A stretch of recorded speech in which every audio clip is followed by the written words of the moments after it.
Bob, it's good to see you. We are back talking contact centers again. How are you, man? Hey, Amos, so good to be with you. Yes, we're back in the land of contact centers. I can't get it out of my blood. It's been there for a long time, man. Well, I love listen, talking about it. listen. I've got bad news. CEO of one of the largest IT consulting shops in the world says call centers are going to be dead soon. Going to be Uh, dead. They're right, going like, away. we're not going to need them. We've got technology to do that. I could go on. The Kalana, the conversational AI guys, yeah, you don't need humans anymore. If you don't respect opinions, let me give you hard data. Stock, right? If you're a stock guy, right? You believe in that. Teleperformance, one of the largest contact center BPOs in the world. Stock 70% in the crapper. This thing is dead. It's basically trading like it is going to zero. So, Bob, it looks like you got out at just the right time. Is it true that this industry you love so much, this is finally its deathbed? Man, I always think of Mark Twain, and he was misquoted a lot of different ways. So I'll misquote him one more time in how he said this, but I'll paraphrase. Mark Twain said, just to say let's just say it this way: the report of my death as a contact center leader has been grossly exaggerated.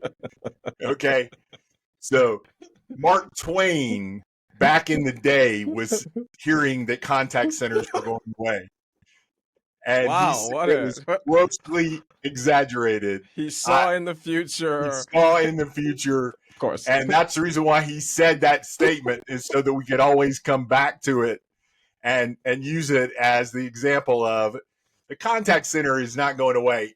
Dude, it's going to change. I Yeah. believe that AI is going to make a profound impact on the day-to-day life of the agent. I believe it's going to make a profound impact on the day-to-day life of the customer. But we as human beings have a problem that we need solved.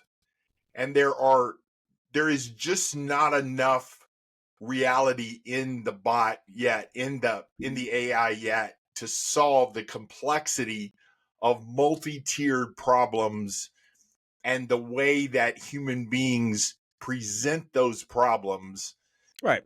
to who they're talking to. It just Well, takes a human mind. yeah. And Well, and and I'm sure there's some guy somewhere sitting in a room, in a dark room with a hoodie on, over his laptop going, "I'll show you," and he may show me. He may show me, but I don't think so. well, but the other part about this is we've heard this before, right? Like, I've been around a while, not as long as Bob, obviously, but I've Well, been around. obviously not as long. I've been around. I was around when the IVR came as well. And you were around too. Like, what similarities are you seeing and hearing based on the conversation we were having back then? Man, somebody came into my contact center, a vendor, and I remember sitting in the conference room. I can see his face, and he said to me and to everyone in the room, if you implement our IVR for your cellular phone contact center, we can decrease your contacts by 50%. By 50%.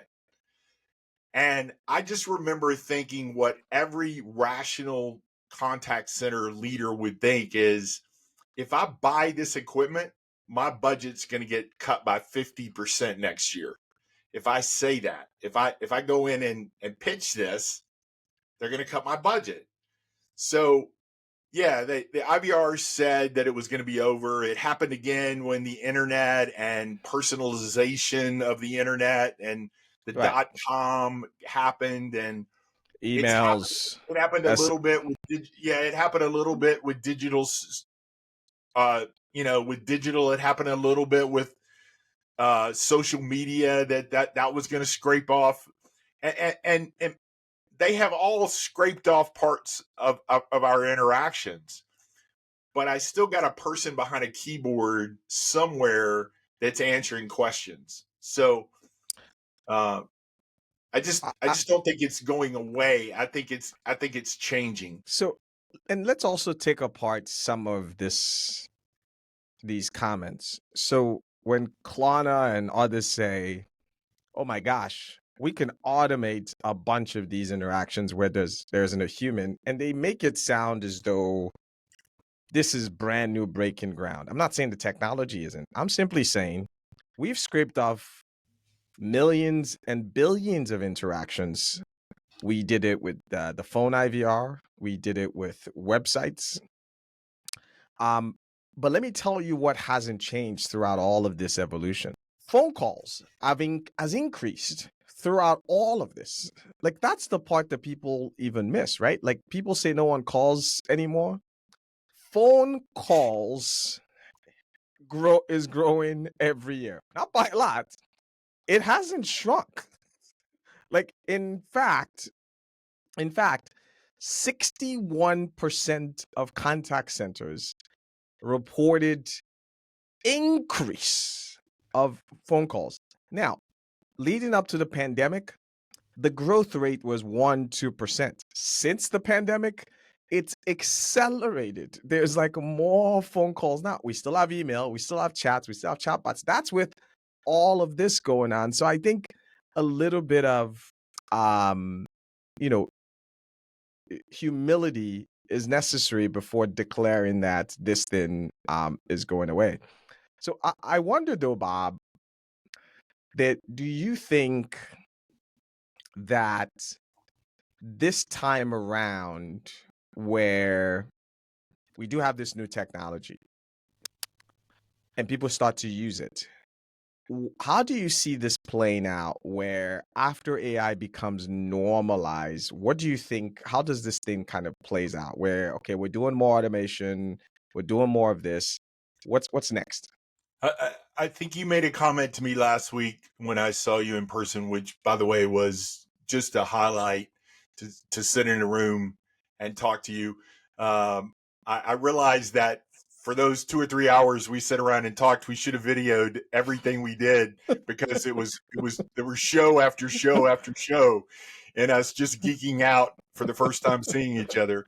But to answer your question, I think you said last week something about that that everybody is going to have this technology. So what's going to happen when everyone has it? You know, everybody has, most everybody. When we say everybody, we don't mean everybody, but most everybody has an IVR. Most everybody has digital channels of some sort. Most everybody has email. So I I think I think we'll settle in. It'll happen. It's gonna. I'm not sure it's gonna change.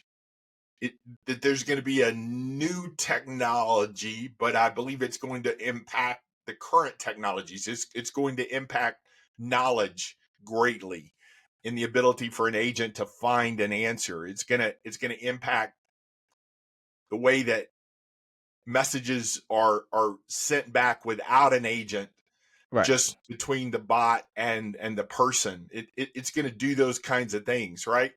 So I think we'll settle into that at some point, and then we'll we'll have to find a way to allow it to make us smarter, to make us better, to re, to strip out contacts, to that the efficiency works in a way that pays for the cost of what it's going to cost.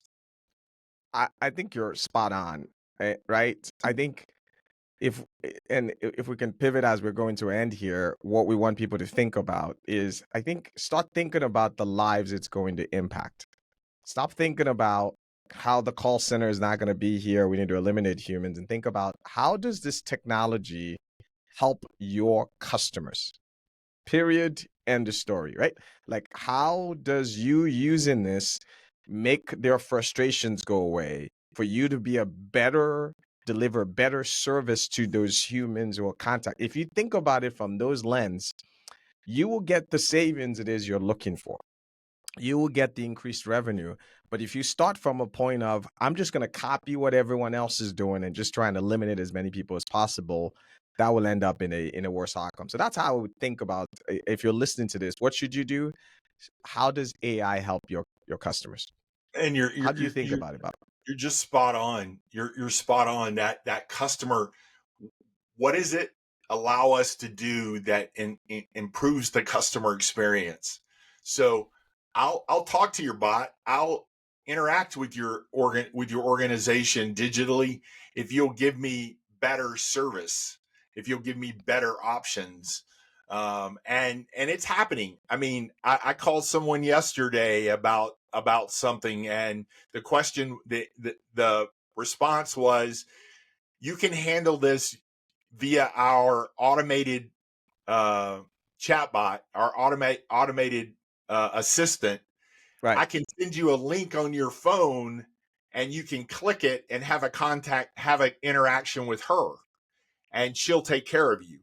So that's happening. That's being pushed. But one of the things we talked about in this bringing back the contact center show, Amos, is we want to focus on two areas. We want to focus on the customer, which you just talked about, and we want to focus on the agent.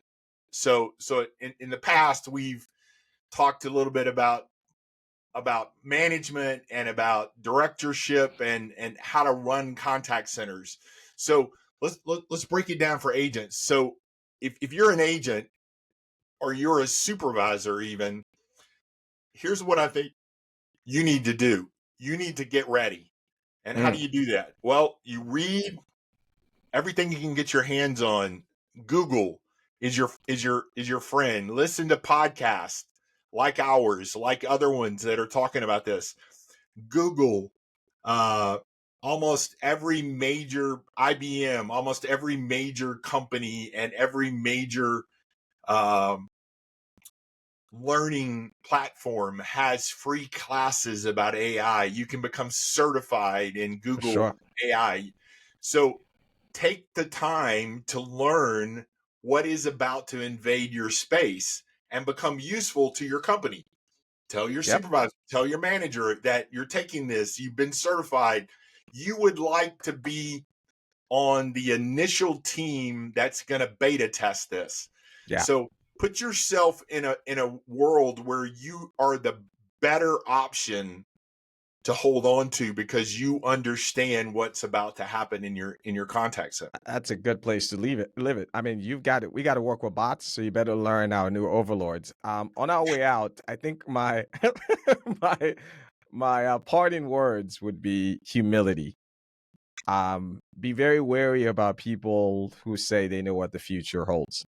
In the late 1800s, the most popular car in America were electric vehicles, and it was a foregone conclusion that we were all going to be driving electric cars. And then obviously the early 1900s and the assembly line and the Ford Motor Company happened. It was right. Like, I'm not it sure was it's going to that. happen this time either, man. I'm not sure it's going to happen this time either. Yeah. So like, be very wary. So when someone says, "I know for sure these things are happening," take that with a grain of salt. What are your words of wisdom, Bob? Yeah, my quote is, "A secret is by Socrates." I went way back. The secret of change is to focus Oh, all look of at your. you! Look Hey, at you, Bob. getting back into the old school. The secret of change is to focus all of your energy not on fighting the old, but on building the new. Love And that. again, we started with the words of wisdom of who did we start out with? We started out with the quote that Mark Twain. Sorry, we Mark started Twain, out with Mark Twain, and we'll end up with Socrates, and both of them are relevant to today's message. That's awesome. That's awesome. Bob, it is so good to be back talking contact centers again with you.